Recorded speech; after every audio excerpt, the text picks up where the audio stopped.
নমস্কার, আমি সুছন্দা চক্রবর্তী। আমার আজকের আলোচনার বিষয় হলো জ্যোতিষশাস্ত্র একটি বৈজ্ঞানিক ও যৌক্তিক দৃষ্টিভঙ্গি। আমি বিজ্ঞানের ছাত্রী এবং প্রায় 20 বছর আমি কর্পোরেট জগতে কাজ করেছি। পাশাপাশি গত কিছু বছর ধরে আমি জ্যোতিষশাস্ত্র নিয়েও চর্চা করছি এবং এটিকে একটি বৈজ্ঞানিক ও লজিক্যাল দৃষ্টিকোণ থেকে দেখতে চাই।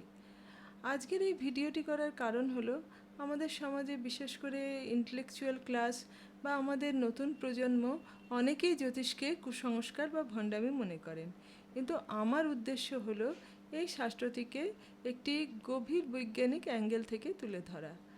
আমি বিশ্বাস করি ব্রহ্মাণ্ডের প্রতিটি গ্রহ নক্ষত্র একটি নির্দিষ্ট ইকুইলিব্রিয়াম বা ছন্দে চলে, আর মানুষের জীবনও সেই ছন্দের সঙ্গে কিছুটা সংযুক্ত।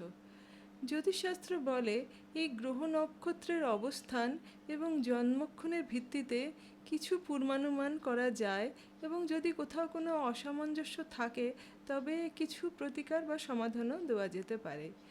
এই ভিডিও সিরিজে আমি আপনাদের জ্যোতিষশাস্ত্রকে একদম বৈজ্ঞানিক এবং যুক্তিসঙ্গত দৃষ্টিতে তুলে ধরব। আমি প্রমিস করছি এখানে কোনো কুসংস্কার বা ভণ্ডামি আমি উৎসাহিত করব না।